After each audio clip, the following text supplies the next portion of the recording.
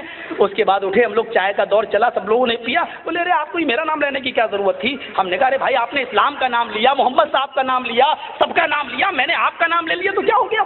یہ بات چلی اور کیسٹ ہے میرے پاس, اس کی سی ڈی بنی ہوئی ہے. تو میرے بھائیوں, بات کہیں بھی آپ جائیے, کوئی بھی اسٹیج ہو, وہاں بات قرآن حدیث کی ہو, اللہ رسول کی ہو, تو اچھا لگتا ہے بات کہنے میں, اپنی بات وہاں کہہ جائیں. ہم تو روزانہ کہیں نہ کہیں یو پی میں کبھی ملائم سنگھ, کبھی مایاوتی, کبھی روزانہ پروگرام ہوتے رہتے ہیں. میں ان کے اسٹیج پر بھی جاتا ہوں تو حضرت عمر فاروق کے واقعہ سناتا ہوں. دیکھو حکومت کیسے چلائی گئی ہے, اور حکومت چلانا سیکھو, سیکھو حکومت چلانا. حکومت ایسے چلائی جاتی ہے. یہ سارے واقعات انشاءاللہ بارکس میں جو میرا پروگرام ہے کل, وہاں موضوع ہی ہے عظمت صحابہ. یہ واقعات وہاں میں رکھوں گا کہ صحابہ کرام نے کیسے حکومت چلائی اور کیسے عوام کی خدمت کی. وہاں یہ سارے واقعات آئیں گے. یہ ہمارا تھوڑا سا معاملہ ہٹ جائے گا. تو میں کہنا یہ چاہ رہا تھا کہ یہ معاملہ دیکھیے, لنگ گچ دن وہ ختنہ کرانے والے ہوں گے, یہ ہندو دھرم کی کتاب میں لکھا ہے. اور آگے کے جملے بڑے پیارے, سارو بھکچو متو مما, اور محمد صاحب کے ماننے والے جب بھارت میں آئیں گے تو وہ سب کچھ کھائیں گے, شاکاہاری بھی ہوں گے اور مانساہاری بھی ہوں گے, لیکن ہر جانور کا گوشت نہیں کھائیں گے.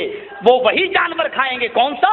بنا قولن چپشوشتیشا, جب اس پر منتر پڑھ لیا جائے گا قول, بنا قول کے وہ جانور ان کے یہاں شدھ نہیں ہوگا, حلال نہیں ہوگا.